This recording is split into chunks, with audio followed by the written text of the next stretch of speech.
Of course, that video cut off due to insufficient phone memory and the battery ran out, and the phone got super hot.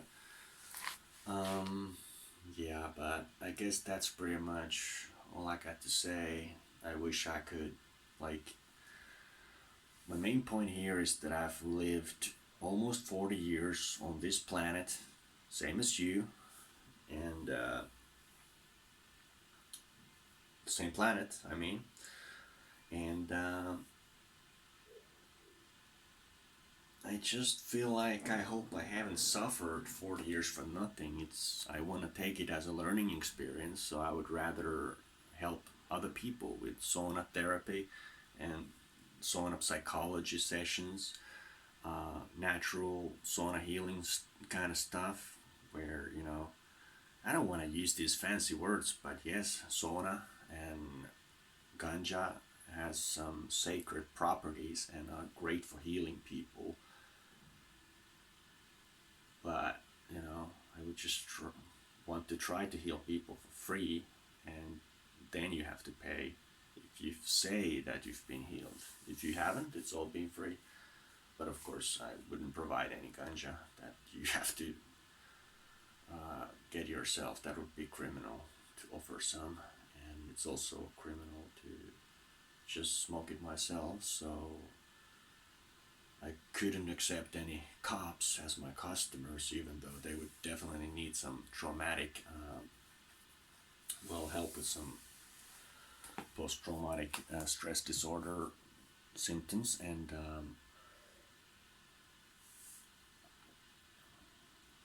yeah, I just like to help people, but I'm cancelled because cannabis is highly illegal, and I've worked in a lot of jobs, and I can't work in those either. Can't even get a cleaner job because I might steal the toilet brush because I am a drug addict. Because every employer will see that I'm a drug addict because it's 5 to 7 years in my papers that I've been caught with the possession of a drug, even though that possession was marijuana, and the day was the 20th day of April, and it was way less than a gram, maybe half a gram, or was it less? I don't. It's all in the fucking papers, but no, what the employer will see is just the fact that a possession of a drug. It could be 1 kilo of heroin or amphetamine. When you read that paper, it doesn't specify a harmless guy on a special day of the year with a very small amount that he uses for disease that he's got the doctor's papers for, and that is indeed a real disease, and that is indeed the only medication for this disease, autism. So, I mean, do I come across as particularly autistic? Well, yeah, because I haven't, like, my outer appearance perhaps is really too shabby to be normal, but like when I talk, no, I don't think so, because I've taken my medication. And yeah, this world is just not a house. It's like it's keeping autistic people autistic when there's a medication for that. Um, this doesn't happen in all the countries, but shouldn't there be like a place where autistic people could go without making themselves criminal, or worse, or well, worse still, making themselves target to some really serious crime? Because when you have to buy it off the street and they see you're autistic, or you're just so autistic that you just blurt it out that I'm autistic, but real criminals got a good sense of smell for good prey, so you don't have to say a word, they'll know you're a good prey, and they take advantage of you. So really don't think it's a good idea sending sick, vulnerable people buy it off the street from gang members, because the gang members have taken over the streets, of course, because the profit margin is so huge. So there's no hope for the country unless it's legal, because the profit margin is so huge that gangs will flourish, and look, almost everybody has smoked ganja, and if they had all been caught smoking ganja, nobody would be allowed to work. So we have this huge crisis with this criminal branding, which causes people turn against the government, because people used to trust the cops. Now they can't trust the cops because they see them taking marijuana away from cancer patients and stuff. So young people really cannot trust the cops anymore in this kind of environment, because the cops are against the ganja, and and and and the government is against the ganja. Like you ask for a subsidy, that they refuse you, because they'll say you have to take a drug test before we give you this sick benefit, and then the drug test says you've got ganja in your system, only ganja, and you have papers for autism, and because you have ganja in your system, we use this as a reason to refuse your sick money. And the doctors are against ganja because they can't, like, I had huge physical pain. They cut my bones. I was refused ganja for the pain. I've been refused ganja for autism. I've been refused ganja for post-traumatic distress, even though I have some real criminal reports from the cops that show that I've been through a lot, and it is natural that I have post-traumatic disorder, and there's no question about that. I don't have it. They don't refuse that. They just, even if I saw my fucking hand off, I would still be refused ganja for the pain. So, or if I get really lucky, in the best case scenario that could happen in this fine land is that if I saw my hand off, and then against my religion I would try all those hard drugs they would prescribe me, and I would go through all of them, all the opiums, everything crazy. And if none of them helped me enough with the pain that I still couldn't sleep and eat, then they would write me, in the best case scenario, a prescription for ganja. And so I would first have to try all those really hard drugs. I wouldn't just try heroin or crack cocaine or amphetamine just so I could get my ganja license. No fucking way.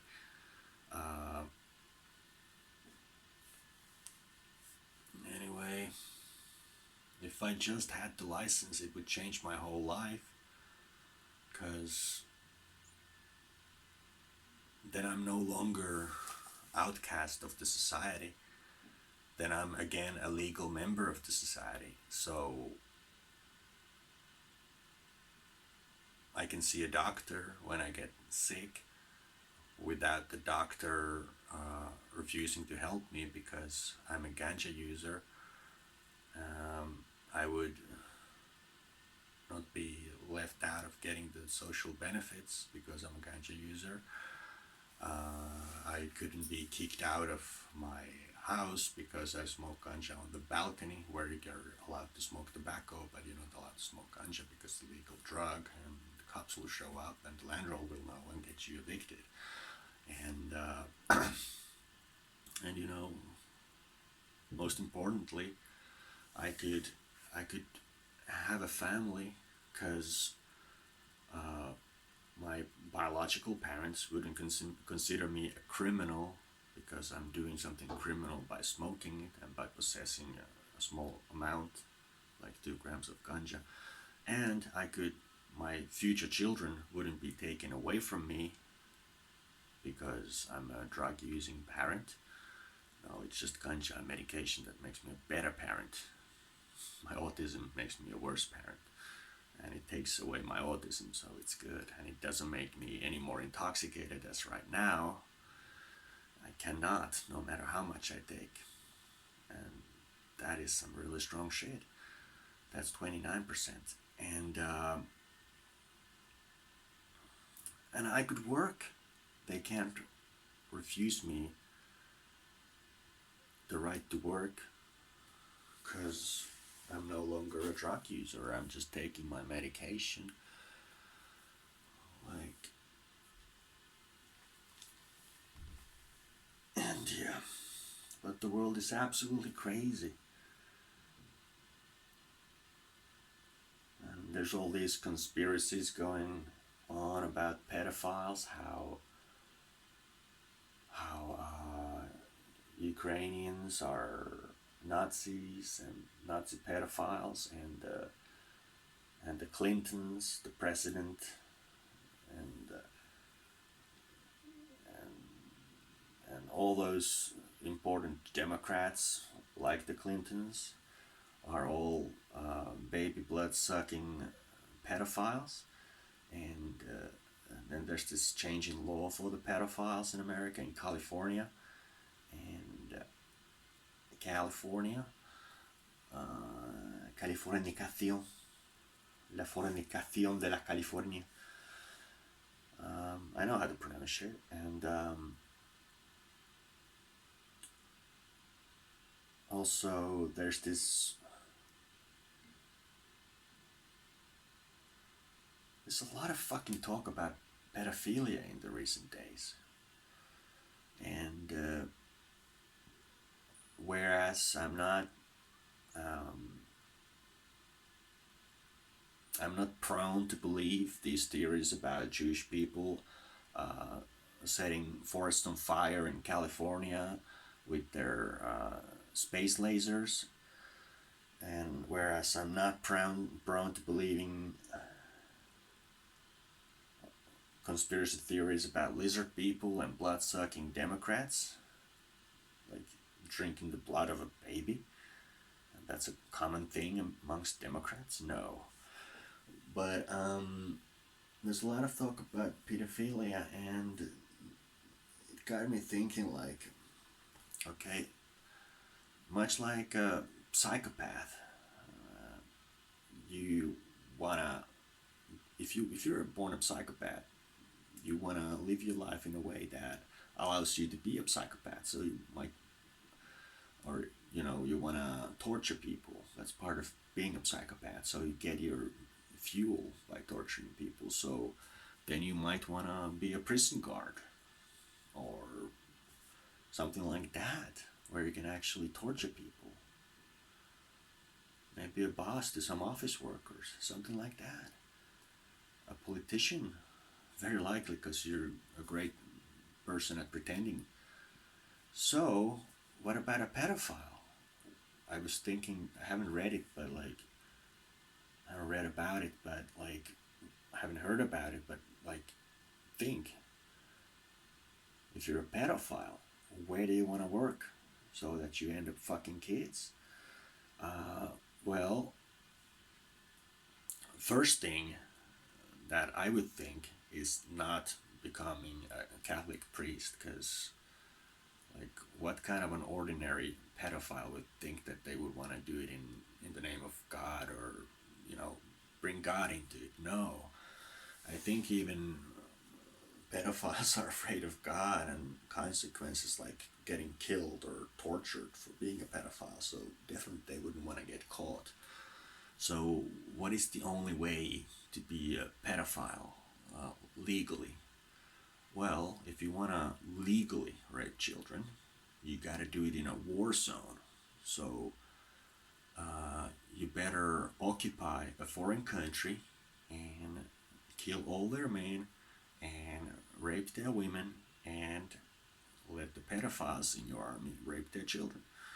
And there's no consequences of, like the Russians, they raped the people in Berlin back in the day, and I'm sure they didn't care if she was 15 or 16 or whatever.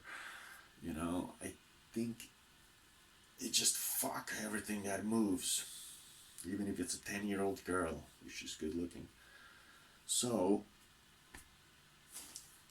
that way, pedophilia is allowed, and I don't think you're like if you're like when your compatriots in the army are fucking the 12-year-olds because they're that fucking horny and they've been in the war forever, and that's like considered normal and not considered pedophilia in the times of war, then the real pedophiles who join the army to get to fuck children can just fuck small children because nobody.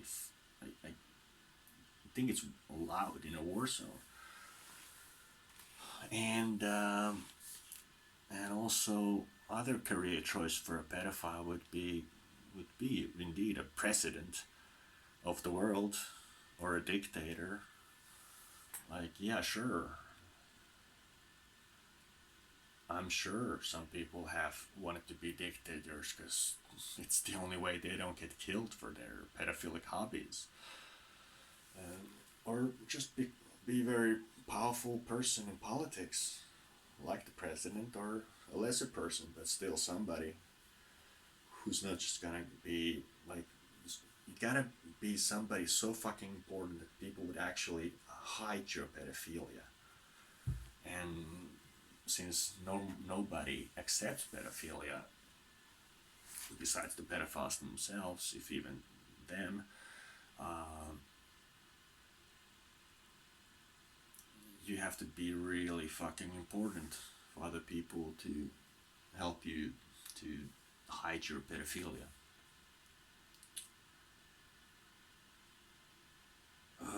What was my point with all this pedophilia stuff? Well,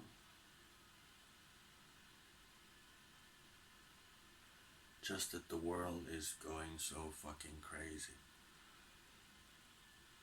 So much talk about pedophilia, so much misinformation,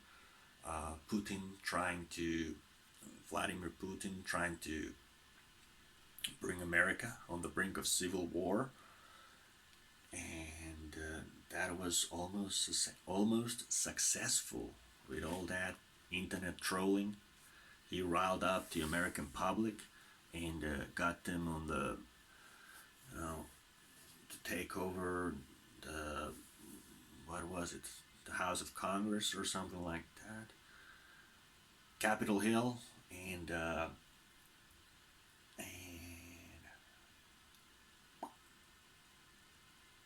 there's so much misinformation going on about the war. Even in Europe, you can't see both sides of the thing. They block stuff. So, well, here they block the Russian side of the news and show us the Western side of the news. But it's still censorship, it's still blocking.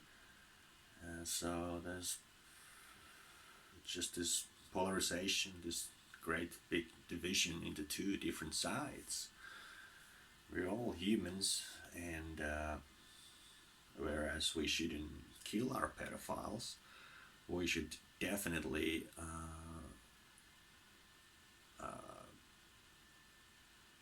make it clear that we will kill you if you touch a child or harm a child. And you automatically harm a child when you touch a child in a sexual way. So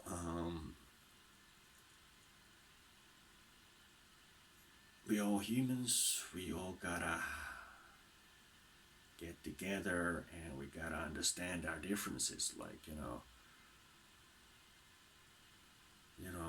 maybe pedophiles wouldn't have to start wars so they can rape children of that country. Maybe pedophiles wouldn't have to become powerful politicians, men in power, if we just told them that, alright, you can be a pedophile, you just can't act on it.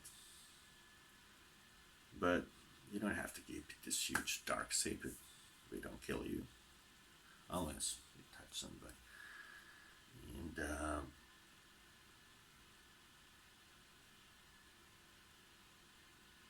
And for immigrants, if you learn the local language and prove yourself first in a small community to be worthy of that nationality, then hell yeah. But if you don't have no interest in learning the language and you think the local people are all a bunch of idiots, you have no respect for their culture, then no. Very simple stuff. It's you don't need to be a brain surgeon to figure all this out. And I think the same should go for cannabis. It's not good for everybody, but like